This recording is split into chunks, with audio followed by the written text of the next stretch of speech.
Hello, this is Eric. Hi, this is Eric Jeng from Asian Community Development Council. Very excited to be here and just wanted to check that I am on. I think I am on. All right, awesome. So thanks again. This is very exciting. Been waiting for this day for a while now. Big census nerd. And right now we will have, very excited to have Commissioner Jones joining us today. And very excited to have him, and we're going to talk about a little bit more on privacy, safety, and security. And Commissioner Jones represents District F, where I'm sitting right now, and has been our amazing commissioner since 2018. So let's welcome Commissioner Jones. Thank you, Eric. It's great to be here. I'm sporting my Corona cut thanks to my teenage daughter who cut my hair for me this week. It looked pretty amazing. We're all adapting. How long did it take her? It took her about 10 minutes, which is about the same time it would take for us to fill out our census form. So maybe if you got a teenage daughter or a friend that lives with you and you're can't figure out what to do with your time while we're all in quarantine, maybe have somebody cut your hair, and while you're doing it, you can fill out your census form right now on Census Day. Wow, two birds, one stone, and absolutely. Haircuts last a couple weeks, but census lasts a decade. So absolutely. Yeah, that's a tagline for our indoor hair salon right now. So yeah, Commissioner, we are going to talk about I think it's different issues. The first one is about privacy and security. I think especially it's a little bit more than a month ago. I was volunteering. I met this amazing gentleman, Norm, and I heard about his story. He's 84. He was put in internment camp before just being Japanese American. And we know they found that data. Now that historian told us that it was used against them from census. They use the census data. So these have been something our community, I think, and overall people are concerned, especially the administration trying to put census citizenship question into census. It's a failed attempt, but how do we communicate that and make sure that it's something that we can trust and be safe for our community?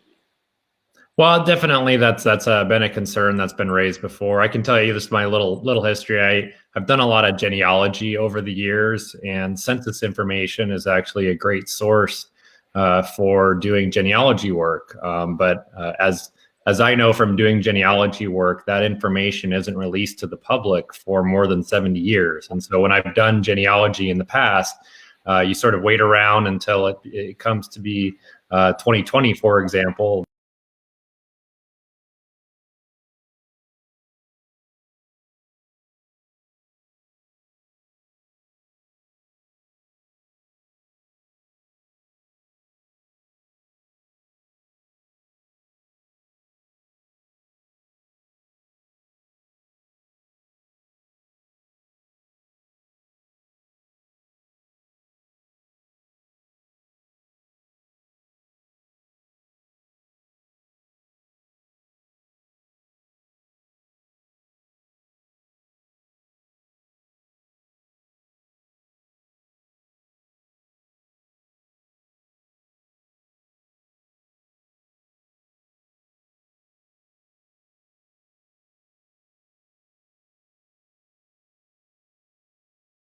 Coronavirus. We're not sure exactly when that's going to happen.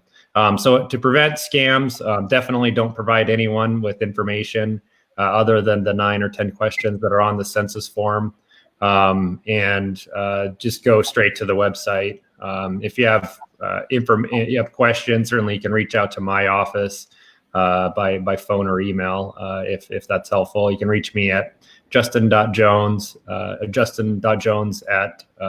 clarkcountynv.gov, or you can go to our local census resources, including Nevada Counts, where you're watching this video right now.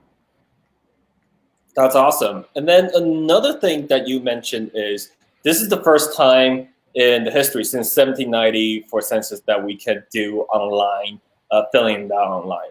And how do we ensure that's not like hackable, that the cybersecurity is something that, how do we address that concern? Well, obviously that's a concern. I think that I definitely trust our government to make sure that they wouldn't provide this opportunity without making sure that it's not hackable. It's something that obviously there's concerns out there, but I trust that the information is going to be secure. Even so, you're not providing your social security number, and so that type of information wouldn't get out there even if there was some sort of a breach. That's great. They say there's a live video down, so can people still hear us? Oh, it's back on. Cool. All right, and that, I think that's very important, especially the safety part, the fighting against scammer, making sure that we as Nevadans feel safe, especially in these times, to fill out the information, do self-response. Like Commissioner said, takes less than 10 minutes. You can get a haircut in between. And 10 minutes get you more than 10 years. And I think that's something, I know Commissioner Neff will have a session on his local government, but as someone, you've been in state Senate, you've been now in commission, Clark County Commission, how does Census comes to your daily decision-making process, where we use that on the local level? Well, I'll just cite two things. One, we as the county commission have our districts that are split up into 7 across Clark County, and we make those changes once every 10 years. And so we're going to make those changes to the size of the districts here in 2021 as a result of the 2020 census information. It's important that we have a good, accurate count because we want to make sure that every voter has equal access to their local government and state government officials.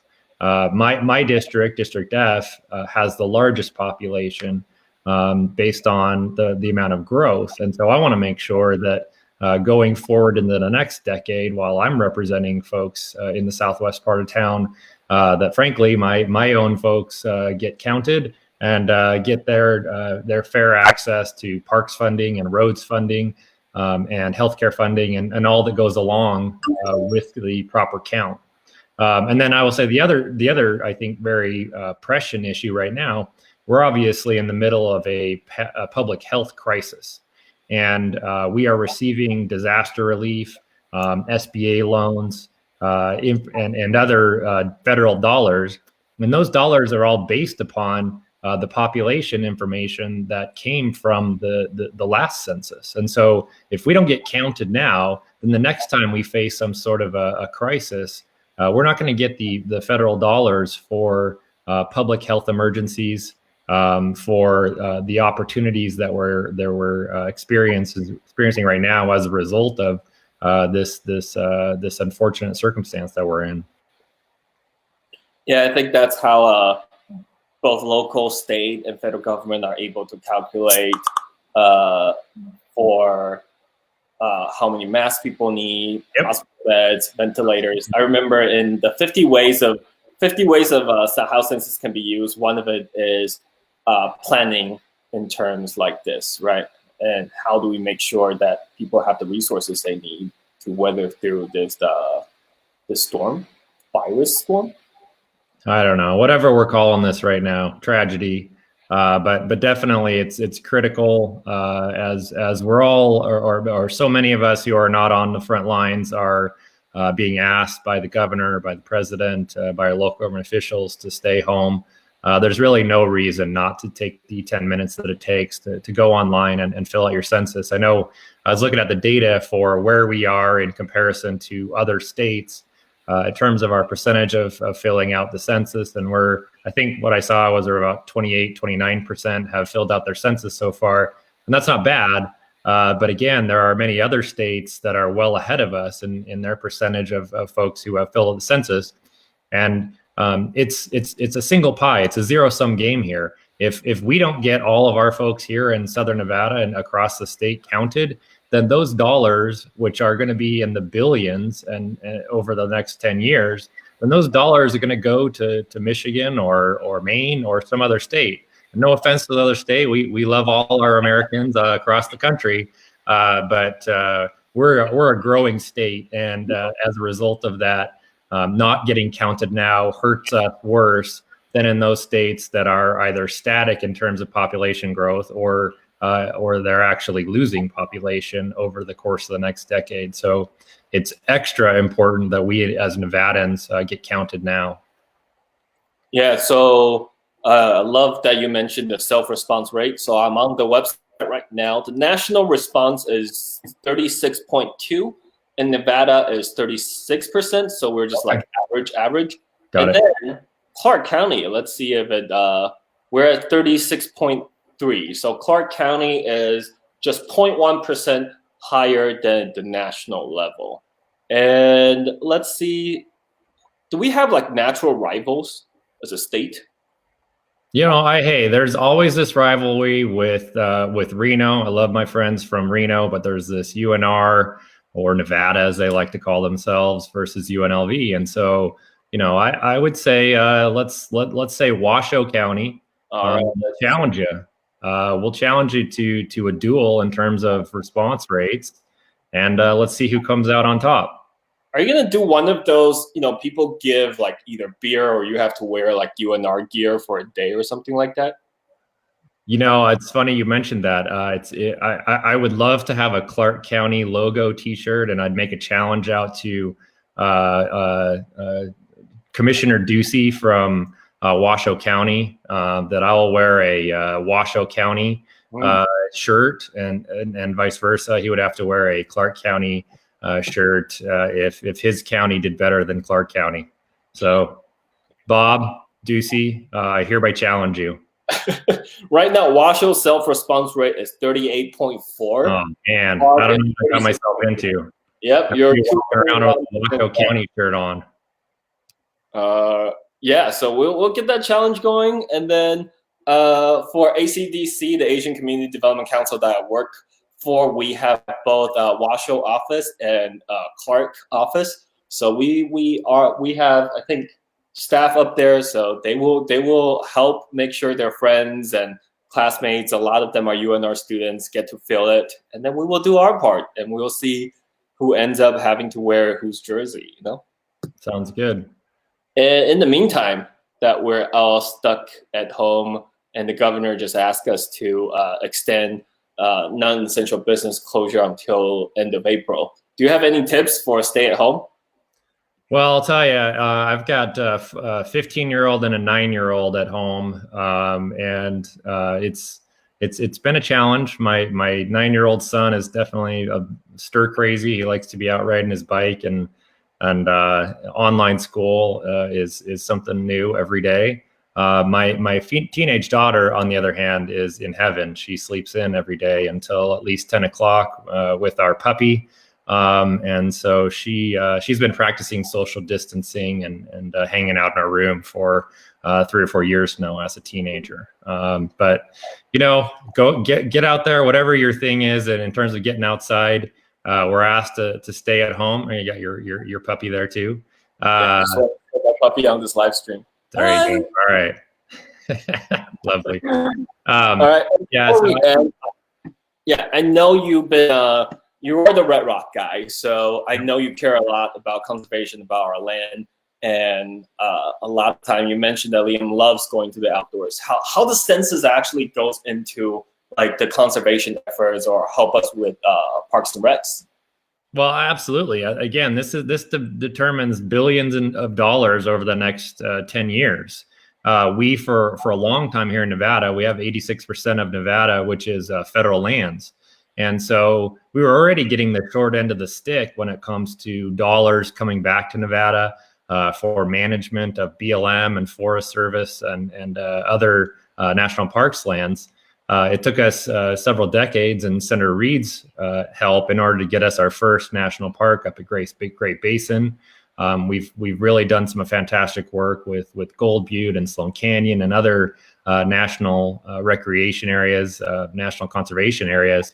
But in order to actually have the humans to work and manage and oversee those public lands, we have to make sure that we have the federal dollars. And in order to have the federal dollars, definitely the census plays into the number of dollars that will come back to the state of Nevada. That's awesome. And that also reminded me one thing that through the Clark County Commission, you have decision making for the CDBG, the Community Development Block Grant, the home grant from HUD, that's low income housing. So all these things that I was looking at your alma mater, GW, is counting for dollars. And it's actually something that we've seen made a huge impact, right? So when Parks and Rec from the county, when they ask for additional funding, that comes from the development block grant. That's also decided by Census. Yeah, absolutely. So what Eric's referring to, there are federal community development block grants. These are dollars that are essentially handed over to state and local governments, and then the state and local governments get to decide how those are used. And they're really focused on areas of critical need, those that are have lower socioeconomic status. So I actually had Eric on our commission taking a look at the community development block grant program over the next 5 years, and he and a group of 20 plus others from across Southern Nevada evaluated projects for Southern Nevada that will be used with these federal dollars over the next 5 years. And they only allot those dollars every couple of years. And so when the next community development block grant dollars come around, it's going to be based on population specific information from this 2020 census. So certainly in communities of color, in disadvantaged communities here in Southern Nevada, it is absolutely critical that we have every dollar available to us through programs like CDBG so we can reinvest those in our community here in Southern Nevada. Yeah, especially I know a lot of projects are trying to address the homelessness, people experiencing homelessness right now. And I know our time is about to end. I really want to commend you when you wore that the homeless is now the crime t-shirt for your run with the mayor. That was a good statement. I'm a passionate advocate. I want to say that this last weekend, I know there's been some commentary on the temporary homeless area over at Cashman Field. I certainly understand the criticism. I will say that was a result of working with Deacon Tom at Catholic Charities and with Councilman Knudsen to address an immediate issue over the weekend. We're all doing the best we can, and certainly if people have ideas or resources that they want to share, they can always reach out to me. I am happy to provide my personal cell number is 702-265-5878. You can reach out to me anytime. My email is justin.jones@clarkcountynv.gov. So I'm here for you. I know it's a very awkward situation that we're all in with dealing with this virus, and we're all trying to manage. But appreciate that everybody is trying to do their part, and particularly those that are on the front lines in our medical profession. Many of our folks in retail that until 2 weeks ago, people never put many thought into. And certainly a lot of our other retailers, restaurants, et cetera, that are operating at low volume now. And so I really appreciate all you guys are doing. Thank you so much, Commissioner. And thanks for being you're very accessible. Just that's your cell phone, your email. And I know you have 2 Gen Z kids. Hello. Yeah, that's a 9-year-old right there. Stick your head in. Are you going to start a TikTok account and do those dances to help get the message across? Are you challenging me to do that? I think it would be an interesting thought, you know? All right. If you challenge me, then I will start a TikTok and I'll have my teenager teach me how to do our social dances. Uh-huh. All right. Thank you so much. And thanks, Commissioner. That was very informative. Again, thank you so much for everything that you're working, especially in these times. And then again, Census every year, $6.2 to $6.5 billion comes to Nevada, $65 billion a decade for every 50,000 people we don't count as a state, we lose $1 billion every 10 years. And that $1 billion, if you're in Silicon Valley, that's a unicorn status. So every year, that's 6.2 billion. Half of it, 3 point something, goes to healthcare, especially Medicaid and Medicare Part B. Another 10 plus, another 1 point some billion goes to education. That includes our national school lunch program, breakfast program that gets at least 160 million a year. A lot of it goes to Pell Grant and direct federal student loan. I'm still a beneficiary, a recipient of that. And then goes to Title I school, and like the commissioner said, it goes to community development block grant, goes to Section 8 housing, goes to SNAP, goes to energy voucher, the utilities voucher, goes to so many things as every single day lives. And because Senator Kinsella and Alexa did some bilingual things, so just indulge me for 30 seconds going into Mandarin. 人口普查这么重要，因为2020年这是每10年一次的人口普查，我们州大概300万人，每一年拿到60亿美金的预算，那完全是对于我们，特别是对于亚洲人、对于华人，这非常重要，因为2010年的普选，因为2010年的普查让我们知道。我们这么多的亚裔的美国人，特别是在克拉克郡、在内华达州，是快速的成长，也必须要被重视。So in English, I think, Commissioner, we are talking about your district, your previous Senate district, and especially Clark County is one of the fastest growing Asian American and Pacific Islander population. And I think that's so important because 2010. It helps us put the communities on the map and help us get the resources.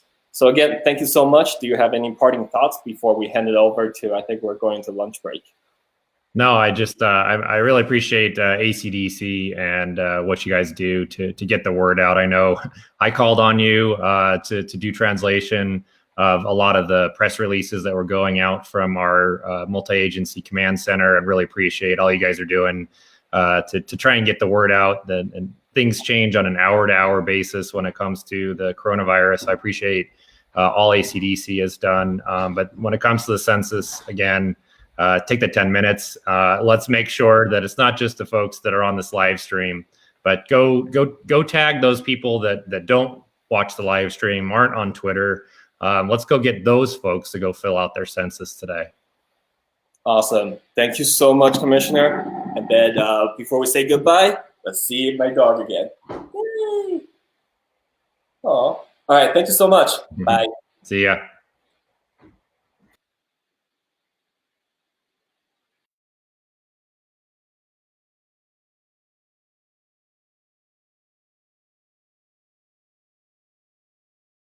How do I take the 2020 census? In March 2020, every address in the country will receive an invitation to complete a simple questionnaire. And there are 3 ways to respond. Number 1, do it online. Number 2, call by phone. Number 3, send it by mail. For those who don't respond, a census taker from your community will follow up and assist you. Shape your future. Start here. Visit 2020census.gov.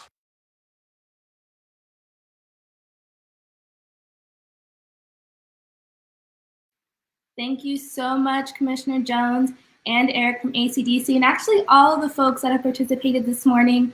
We are so grateful to you for providing this resource to our communities and for educating us on all things census. We're going to take a quick break for the next hour, get some lunch.